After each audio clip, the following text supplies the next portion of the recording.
Les gars, aujourd'hui j'ai pour vous une vidéo importante parce que, alors que le Bitcoin continue son ascension, atteignant toujours des nouveaux sommets locaux chaque jour qui passe, eh bien, il y a une énorme erreur que beaucoup de personnes risquent de faire très bientôt, et cette erreur, vous allez le voir, est extrêmement coûteuse. Certaines personnes vont se faire totalement démolir. Alors les gars, aujourd'hui je dois vous expliquer de quoi il s'agit afin que vous puissiez vous-même vous protéger et ne pas faire la même erreur en vous faisant démolir. Je vous parlerai de ce que j'imagine qui pourrait se passer pour le Bitcoin et bien plus. Alors bienvenue à tous, je m'appelle Maxime et je vous apporte chaque jour des nouvelles vidéos en français sur les crypto-monnaies en vous apprenant comment vous faire de l'argent sur ce marché.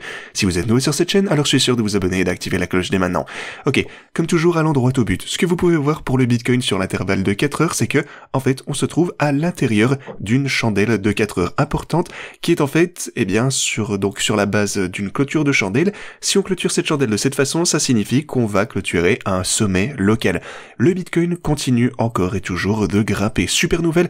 Vous pouvez voir qu'on est redescendu, on a trouvé du support à partir de la ligne orange. Une fois encore, ma ligne orange a prouvé qu'elle était extrêmement importante. Les niveaux, eh bien, comme ceci, ont pu nous supporter à 4 reprises, et puis on a rebondi basé sur ceci, et vous pouvez voir que la tendance parabolique continue ici. Vous pouvez voir qu'on a un petit canal à la hausse qui est en train de se dessiner une fois encore.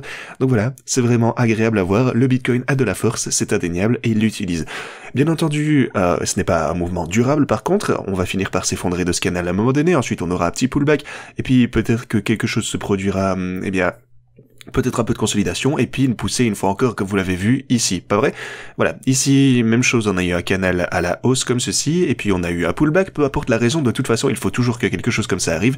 On est tombé en dessous de ce support, et puis on a recommencé un nouveau canal parabolique après un peu de consolidation.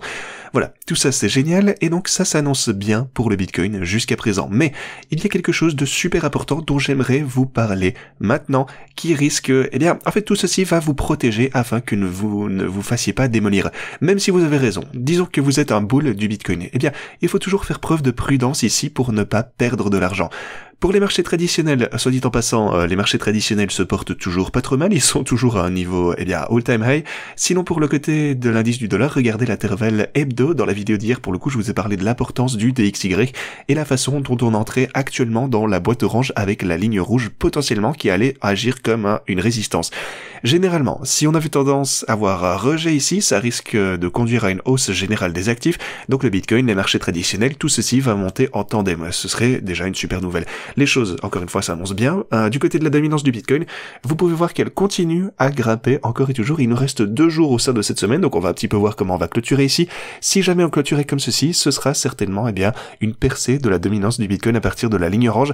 Alors, peut-être qu'on va grimper vers les 64%. Je pense pas que ce soit extrêmement probable qu'on atteigne ceci, pour être tout à fait honnête, mais bon, on verra bien. J'ai déjà eu tort par le passé de toute façon. Ce graphe nous suggère que la dominance du Bitcoin est extrêmement forte. Vous pouvez voir à quel point elle a performé depuis grosso modo 2022, donc on verra bien où ceci va s'arrêter, mais rappelez-vous, de toute façon, le plus on va monter, finalement, lorsque la dominance du Bitcoin recommencera à chuter, plus le prix du Bitcoin sera élevé, plus la dominance du Bitcoin sera élevée, plus les gains des altcoins seront impressionnants.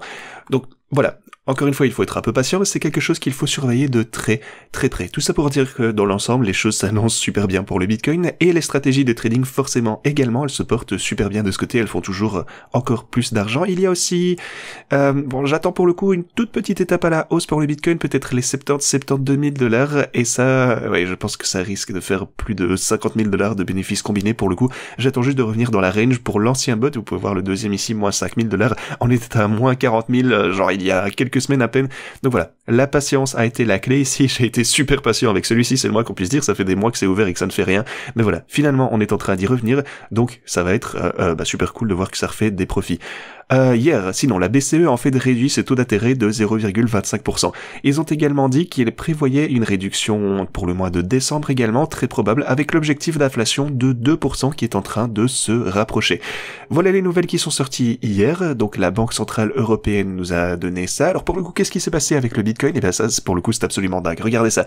Hier, on a eu près d'un demi-milliard de dollars d'entrée dans les ETF Bitcoin. Maintenant, si vous prenez les 5 derniers jours combinés, eh bien, ceci représente du coup près de 2 milliards de dollars en afflux dans les ETF du Bitcoin. 2 milliards de dollars les gars, c'est énormément d'argent. C'est vraiment une énorme somme. Juste pour mettre les choses en perspective, le volume total... le total des entrées accumulées dans les ETF pour Bitcoin est d'environ 20 milliards de dollars. Donc, près de 10% des entrées totales se sont produites au cours des 5 derniers jours. Rendez-vous compte, ça vous montre à quel point cet ETF est absolument crucial pour l'avenir. Il y a des entrées énormes d'argent dans les ETF actuellement, et ouais, je sais que je répète ceci à chaque fois, mais ne sous-estimez pas les effets au court terme, mais ne surestimez pas non, attendez, je recommence. Ne surestimez pas les effets au court terme et ne sous-estimez pas les effets au long terme, parce que ça continue d'augmenter chaque jour qui passe. Ça continue d'ajouter plus de pression d'achat pour le Bitcoin via ces ETF qui suppriment aussi de la pression de vente des fois. Surtout lorsque le Bitcoin créera un nouveau all-time high, ce n'est qu'une question de temps de toute façon à mon avis avant que ça n'arrive, et bien vous allez voir ces ETF exploser de tous les côtés. Je pense vraiment que la FOMO va se remettre en marche et il sera très facile pour les gens d'investir dans le Bitcoin lorsqu'ils en entendront parler via ces ETF. Voilà, les choses se présentent vraiment incroyablement bien pour moi actuellement au sujet du Bitcoin. Et si vous regardez un petit peu d'autres nouvelles pour le coup qui pourraient un petit peu nous inquiéter, ça c'est quelque chose, si vous suivez ma chaîne, vous le savez déjà, mais ça vaut la peine de le répéter. Donc actuellement, vous pouvez voir que le marché est en fait surendetté, on va dire ça comme ça. Donc il utilise trop d'effets de levier. Si vous regardez le ratio de levier par rapport au pair USDT sur toutes les plateformes d'échange, eh bien on est plus ou moins à all-time high, ce qui signifie qu'on est à un niveau record en termes de personnes qui prennent des risques actuellement pour le Bitcoin. On peut résumer ça comme ça. Alors pourquoi est-ce important? Eh bien hier, le Bitcoin est monté jusqu'aux 68 000 $. Donc on pourrait penser que pas mal de personnes avaient des positions longues ici, pas mal de personnes ont dû gagner pas mal d'argent avec tout ça. Eh bien, ceux qui sont un petit peu réticents au risque et qui gèrent bien le risque, alors oui, c'est sûr, ils ont gagné pas mal d'argent, mais malgré tout, au cours des 24 dernières heures, 118 millions de dollars de positions longues se sont faites liquider, malgré le fait qu'on est remonté. Juste pour mettre ça en perspective, seulement 52 millions de dollars de positions short se sont fait liquider. Et donc ça signifie que même si le Bitcoin a vu d'énormes poussées à la hausse, eh bien, les toutes petites corrections qu'on a pu voir en cours de route ici ont tout de même liquidé énormément de personnes parce qu'ils ont utilisé trop d'effets de levier, ils ont pris trop de risques. Imaginez que vous prenez un levier de 100 sans beaucoup de marge et que ça descend de 1% avant de remonter, vous vous faites liquider. Ne prenez pas trop de risques, c'est vraiment la première chose à laquelle faire attention actuellement. Parce que même si vous avez raison, eh bien ça pourrait toujours signifier que vous vous feriez liquider. Si on a une toute petite correction en cours de route, eh bien vous pourriez tout de même perdre une position qui aurait été gagnante. Donc ne prenez pas trop de risques, le plus important c'est de rester sur le marché, holdez votre Bitcoin et il y a des positions avec lesquelles vous pensez gagner beaucoup d'argent à mesure que le marché se réchauffe et qu'on atteint des nouveaux sommets historiques. Voilà, il faut juste être prudent et ça va bien se passer pour tout le monde. Juste pour mettre les choses en perspective également, alors oui, pour le coup, on sait que l'or, le Nasdaq se porte extrêmement bien, très bien récemment, ça c'est le cas de le dire. Cependant, rappelez-vous que le Bitcoin, eh bien, souvent voit des gros rallyes lorsque l'expansion de la masse monétaire se produit. Les gars, c'est ce qu'on va voir extrêmement bientôt. On commence à voir davantage, eh bien, la dépréciation des monnaies fiduciaires à mesure que davantage d'argent va être imprimé. Donc, rappelez-vous comment le Bitcoin s'est comporté la dernière fois que vous avez vu d'énormes quantités d'argent qui étaient imprimées. On a grandi, vraiment en fait, 20 fois plus vite que l'or. On a grandi 4 fois plus vite que le marché boursier également. Le choc monétaire de 2020 a vu la masse monétaire augmenter de 6 000 milliards de dollars en quelques années seulement. Ça, proportionnellement, eh bien, ça a explosé le Bitcoin également. Lorsque vous voyez de la pression monétaire, ce qu'on va voir de toute façon, soit dit en passant, lorsque les taux d'intérêt continueront à baisser, eh bien, n'oubliez pas que le Bitcoin a tendance à très bien se comporter dans ces environnements. Si vous regardez les montants de liquidation, par exemple, à certains niveaux, eh bien, à la baisse, ça a l'air plutôt pas mal pour le moment, honnêtement, mais à la hausse, eh bien ça pour le coup, on pourrait avoir un short squeeze. On a plusieurs shorts d'une valeur de 100 millions de dollars qui ont été ajoutés, environ, allez, aux alentours des 68 500 $. Donc on n'en est pas si loin. Une belle petite poussée du coup pour atteindre cette liquidité, ça pourrait provoquer un short squeeze. Je ne serais pas surpris de voir, eh bien, une petite explosion. Les whales qui nous poussent vers ce niveau de prix pour le Bitcoin. Attendez, qu'est-ce qui est passé? Oui, donc les whales qui pousseraient notre prix.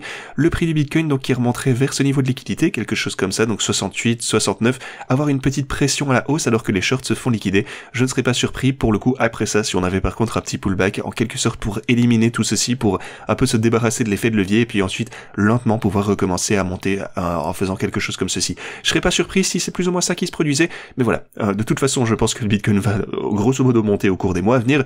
C'est ce qui nous intéresse. Pas de vidéo pour samedi et dimanche, on sera de retour lundi. Ceci étant dit, merci d'avoir regardé et moi je vous dis à la prochaine.